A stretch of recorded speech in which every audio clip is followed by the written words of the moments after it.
Hello everyone. Welcome back to the English Learning Podcast.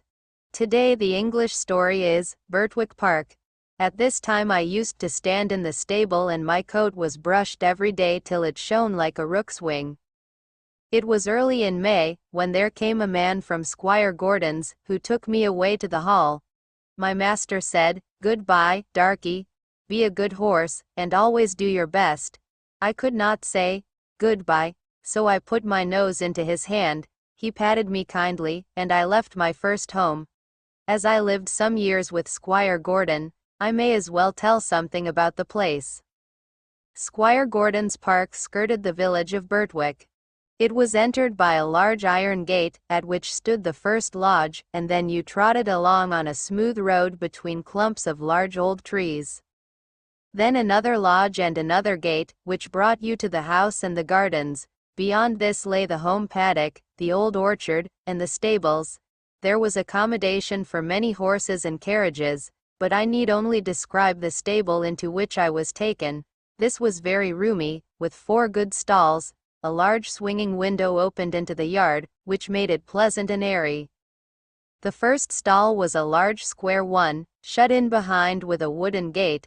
The others were common stalls, good stalls, but not nearly so large. It had a low rack for hay and a low manger for corn. It was called a loose box, because the horse that was put into it was not tied up, but left loose, to do as he liked. It is a great thing to have a loose box. Into this fine box the groom put me. It was clean, sweet, and airy. I never was in a better box than that, and the sides were not so high but that I could see all that went on through the iron rails that were at the top. He gave me some very nice oats, he patted me, spoke kindly, and then went away. When I had eaten my corn I looked round. In the stall next to mine stood a little fat grey pony, with a thick mane and tail, a very pretty head, and a pert little nose. I put my head up to the iron rails at the top of my box, and said, "How do you do? What is your name?"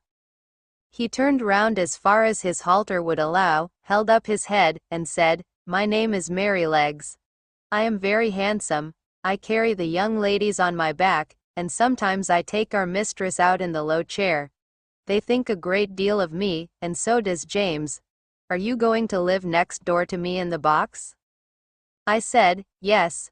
"Well, then," he said, "I hope you are good-tempered. I do not like anyone next door who bites."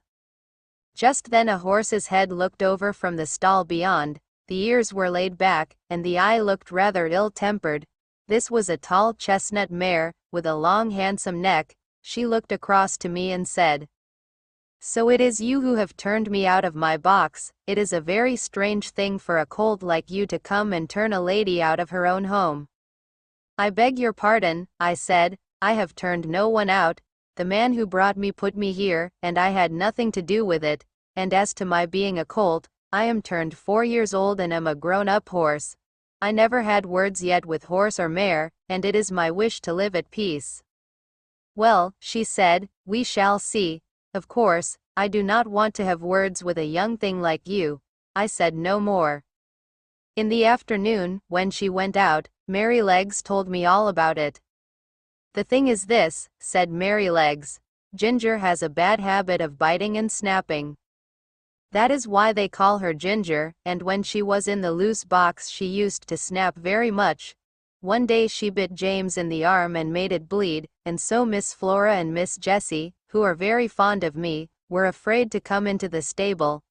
They used to bring me nice things to eat, an apple or a carrot, or a piece of bread, but after Ginger stood in that box they dared not come, and I missed them very much.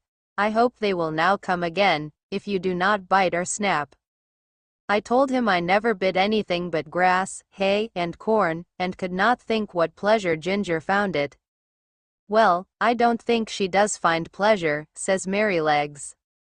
"It is just a bad habit. She says no one was ever kind to her, and why should she not bite? Of course, it is a very bad habit, but I am sure, if all she says be true, she must have been very ill-used before she came here. John does all he can to please her, and James does all he can, and our master never uses a whip if a horse acts right.